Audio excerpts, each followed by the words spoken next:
Hello everyone and welcome to another phenomenal game from round 7 of this year's Sinquefield Cup. It is Wesley versus Gukesh D. Wesley started off with 6 draws. This is game number 7 and they weren't quick draws or easy draws. If you remember the game against Levon Aronian, it was, featured a couple of sacrifices from Levon, then a counter queen sacrifice from Wesley, finding that unique knight to D2 move, and then, in the end it was a draw, but, what are you going to do?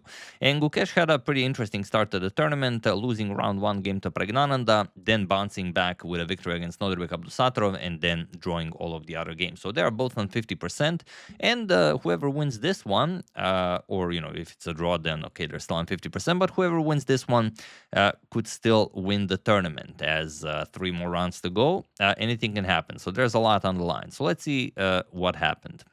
Wesley with white opens with pawn to e4. We have pawn to e5, knight f3, knight to c6, and bishop to b5. The Ruy Lopez is on the board, and we're all looking for that a6, Morphy's defense. Maybe we get a martial attack or something, but no, knight to f6. The world champion goes for the Berlin defense, and you think, he's opting for a quick draw against Wesley, who's obviously, drew his 6 previous games, but you would be mistaken. We have castles kingside, knight captures on e4, and now, first deviation from the top main line. Rook to e1 is the most played move here. Wesley strikes with pawn to d4. Second most played, still main theory. Or rather, d4 is the main move. We have rook to e1. This is mixing it up a little bit. Knight back to d6, and knight captures on e5. Bishop to e7. We have bishop to f1. Now you don't. You have to worry about capturing the bishop. It's a neat little trick. If you capture the bishop, seems like a free piece. Then knight captures on c6 check, and you blunder the game. You lose the queen. The queen has to block or something, and you just lose. So of course, bishop to e7 and bishop to f1. Still known theory. Knight captures on e5, rook captures, and castles kingside. And now again, knight to c3 is played here. d4 is by far the most popular. Knight to c3 is what Wesley goes for, which is usually met with the idea of knight to e8. Then you go bishop to d6, you kick away the rook, you play c6, you make room for the bishop on c7, then you play d5, and you have the bishop on this diagonal, much like you would have, let's say, in a martial attack. But after knight c3, we have bishop to f6, also what you could have in a martial, rook back to e1, and knight to f5. And this is already becoming, something you don't often see in a Berlin game. Knight to d5, going after the bishop, and again, it has been reached before. You could just kick away the knight, trade the bishop for knight, or you play d6, trade bishop for knight, and, you get to develop your light square bishop. But no, Gukesh plays bishop to h4. And it's very hard to imagine what the idea behind it is. And of course, it goes without saying, it is now, as of move 11, that we have a completely new game. g3, Wesley says, I'm weakening my light squares a little bit, but what is this bishop to h4 move? Well, Wesley sort of gets surprised here. Pawn to c6 from Gukesh. You can see that Gukesh is not burning any time, still a full an hour and 30 minutes on the clock. And the question is, do you want to capture, and then, you have an open king side, and but you do mess up my pawn structure in the center a little bit. Wesley could just bail out. He could play knight c3, then Gukesh goes back, bishop to e7, and later on, Gukesh plays pawn to d5, develops the light square bishop, and so on. But Wesley wants to fight. He plays bishop to h3, now puts pressure on the knight on f5, and we have knight to d4 by Gukesh. So what is the idea here? Well, still, there are some pieces hanging here. Wesley could still bail out. He could still just play knight e3, bishop goes back to e7, and we continue with a nice calm game. But Wesley accepts the challenge, plays g captures on h4, and c captures on d5, and pawn to c3. You could go bishop to g2 right away, as the bishop will come there eventually, but Wesley says, no, there's no problem here, pawn to c3, queen captures on h4, and now bishop to g2. We have knight to f5 and pawn to d4. So Wesley just continuing the game like nothing is happening, like his king side isn't completely busted. And if someone told you could get this position with the black pieces by playing the Berlin, I think the Berlin defense would be the most played opening against the Ruy Lopez everywhere, because who wouldn't play this position with black? It's just that good.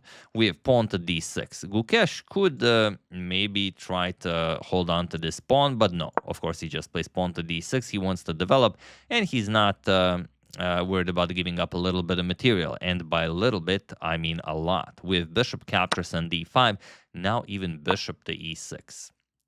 Offering seemingly a pawn here, but also a pawn here. So which one would you capture?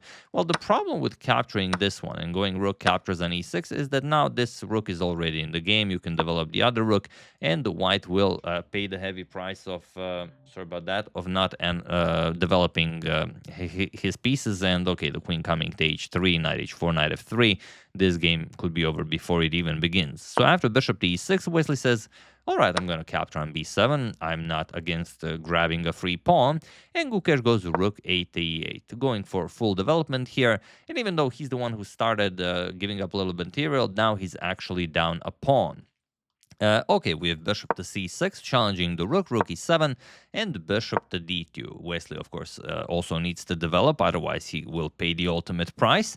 Pawn to d5, closing up the bishop on c6 and saying, okay, now your bishop is out of the game, one less defender around your king, and I'm going for the attack now.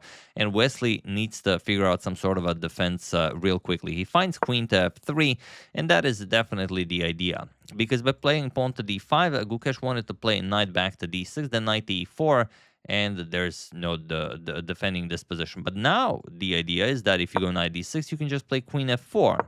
And okay, you have to trade queens, otherwise you're just going to be worse. That knight on d6 is hanging. So Gukesh has to play queen back to f6, and we have king to h1. Of course, we know what the idea behind it is. We have queen to g6, and now rook g1, although it was the original idea, rook g1 now would be met with knight h4, and now you really can't trade, because after captures and captures, your rook and bishop would be hanging. So Wesley has to figure out a different plan. He plays rook e5, okay, now gets the other rook into the game, and the bishop back to c8. Again, Gukesh offering some material here, and Wesley says, why, thank you, I do like pawns. Bishop captures on d5, rook captures on e5, we have d captures on e5, and rook to d8. Now, nicely aligning with the two bishops, but Gukesh missed something terrible here. What did he miss? Feel free to pause the video and try to find the only move that wins the game for Wesley while I give you a couple of seconds.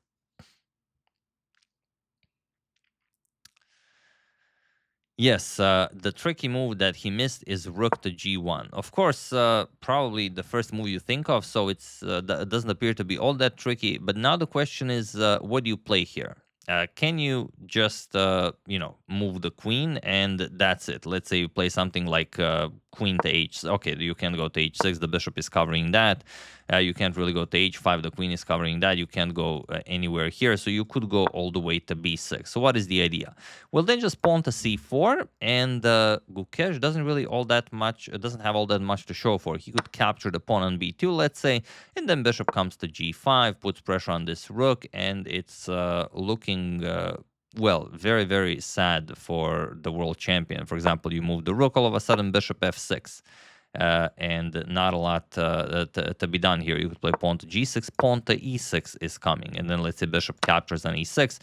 All of a sudden bishop captures on b2, so you cannot do that. And after e6, you could move the queen. Let's say you play queen captures on f6, then e captures on f7 with check, picking up the rook, and that's it. F captures on e8, that comes with check, and you have this position. You're up a full exchange and in a completely winning position. So that's just one of the things that could happen. So it's a pretty bad position other than this line that I've just shown, and it is the top engine line. Everything else is far, far worse. So Gukesh decides to do the only thing he can. He plays knight to h4, attacks the queen, seemingly offering a queen trade, but now comes queen to f4. The knight is hanging and also the queen is hanging, and you don't have any more good moves here. You could play queen to f5, but we already saw that it's not going to work after something like queen f5, pawn to c4, and black is just much worse here. The double bishop pair, or rather the bishop pair on an open board, the bishop will come to c3, e6 is coming. This will be over very quickly. So after queen to f4, Gukesh decided to give up his queen. He played rook captures on d5. Wesley accepted. Rook captures on g6. Knight captures on g6, attacking the queen, and queen e3, just keeping an eye on that bishop. And is there anything that Wesley can do here, or rather that Gukesh can do here? He does have a rook and knight for a queen. So let's see what he does. We have pawn to h5. Okay, first getting rid of back rank weaknesses, and also maybe we get to control the white king a little bit if that pawn reaches all the way to h3. Pawn to c4, we have rook to d8, and pawn to f3. We have pawn to h4, king to g1, and the bishop to e6. Okay, we have pawn to b3, defending the pawn on c4, pawn to h3. And okay, it's not looking, like it's nothing, but still, I mean, a queen is a queen. We have king to f2, pawn to a6, and now king to e2. We have bishop to c8, also adding a defender here because Wesley will just pick off that a6 pawn and then start pushing his pawns. And you don't have to worry about anything. It's not like you have to find checkmate or a way to win one of the pieces. You can just eliminate a pawn and then push your passed pawn to victory. It's the easiest way to win. So here we have bishop to b4. Pawn to f6, now trying to open up the position a little bit as the white queen and king are on the same file. E captures on f6. Luckily, there's no rook e8 for the moment. G captures, and now just bishop to a5. And he was in this position on move 39 before even reaching time control that world champion Gukesh D resigned the game, as there is nothing more to be done here. He has a minute and 25 seconds to make a move to reach time control, but none move exists that will even remotely suffice. To give you an example, let's say we play rook to f8, because you can't really move away from the back rank. A simple check will pick up that bishop. You can go bishop b4, you harass the rook again. Rook d8, you harass the rook again. Queen to b6. Okay, you can give one check. Let's say king to d2, king to g7, and let's say queen to c7, again nicely with check. We have king to h6, and queen to c6. Let's say you attack the rook, for example, rook to d8 with check. The king will move, king c1. Again, f6 is hanging. You can't really play rook f8. That's covered by the bishop. Let's say you go king g5, bishop c3. Now you threaten the pawn, and okay, you allow rook to f8. But now look at this: bishop to d2 check, king h5, and queen to c7, threatening mate in 1. As bishop covers g5, pawn covers g4. So you can defend with rook to h8, but then queen g7, and no more moves here. You either move the rook and get checkmated, or you don't move the rook and then comes captures and checkmate, and that's all there is to it. So you could prolong the game a little bit, but of course Gukesh, I think he was disgusted with what he created. But interestingly, it's remarkable that this went so horribly for him, because at this moment, when let's say captures and then let's say c3, bishop to g2, knight f5, and d4 was played, it's a perfectly even game, and you can play this. You can play this any way you want. You have the busted position of the white king. You can develop your bishop, get the rooks into the game. So it's a sort of a dream position for a world champion, wielding the black pieces against a player like Wesley So. But yeah, many a player got burned playing crazy positions against Wesley. Let's not forget that Wesley is the first ever Fischer Random world champion, and he thrives in chaos. So you can try it. It doesn't always go that great. What does this mean for our standings? Well, for the standings after round 7, Fabiano and Pragnananda are leading the tournament with 4.5 points, with 2 more rounds to go, and it will be pretty interesting. Fabiano has yet to face Maxime Vachier-Lagrave and Gukesh, so it's hard to say. Could go either way. Both MVL and Gukesh are playing well, and depending on how they play against Fabiano will decide Fabiano's tournament. And Pragnananda has yet to face Wesley and Levon, who are having excellent tournament. Wesley started with 6 draws, but now a win propels him all the way to number 3. So Wesley and Levon with 4 points, sharing 3rd place. Then MVL and Krzysztof Duda, Sam Sevian with 3.5. Alireza and Gukesh with 3 points, and Nodirbek Abdusatorov probably having the worst tournament of his life, is only 1.5 points. Without a single win, he lost over like 22 rating points. So yeah, it's a disaster tournament for him. But yeah, he's extremely strong. He will bounce back. So probably we'll see him at the end of the year again at 20, 27, 70 or something. But yeah, and a lot of you were asking, Prague doing this well, sharing second place now with Fabi. It's going to be a close race at the end of the tournament. That Prague will do incredibly well in the next candidates tournament and probably will be the one to challenge Gukesh. It's still very early to talk about that because you first have to qualify for the candidates tournament. And so far, only Fabiano Caruana qualified for the candidates tournament by winning the 2024 FIDE circuit. And the other 7 spots are filled by winning the 2025 FIDE World Cup. So first place, second place in the FIDE World Cup, third place in the FIDE World Cup, then first place at the FIDE Grand Swiss, second place at the FIDE Grand Swiss, then first winning the 2025 FIDE circuit like Fabi did in 2024, and last place will get a qualification spot via rating. And the highest rating is, of course, Magnus Carlsen. So if he wants, he can always play the candidates. But, becoming a father soon and not really caring about that, it probably will not be seeing Magnus Carlsen in the candidates. Hikaru, second place, can always, if he wants, probably will play the candidates tournament. Fabi already qualified, he doesn't care. And the next in line is Pragnananda. So if Pragnananda wants to qualify via rating, he has to overtake Hikaru, who is, I think, at 28.07. So quite a few more wins needed to overtake Hikaru, so he can qualify via that or via any of the places. Prague is definitely strong enough to win one of the 3 in the World Cup or one of the 2 in the FIDE Grand Swiss.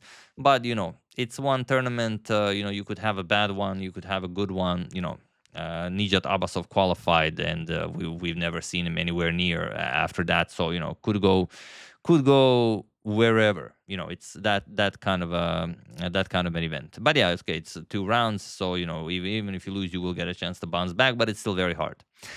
So I just wanted to share that as well. So for the moment, we only have one candidate, and that is Fabiano Caruana. That's the game. Hope you guys enjoyed it. I would like to thank Derek King, Hernan Escalante Jr., Robert Kiefer, Edmund Freeman, and Stephen Wentworth for a contribution to my channel. Thank you a lot. Really appreciate it. As usual, you can check 2 of my previous videos here. Thank you for watching, and I will see you soon, continuing to check up on your wonderful suggestions and whatever else happens in the chess world.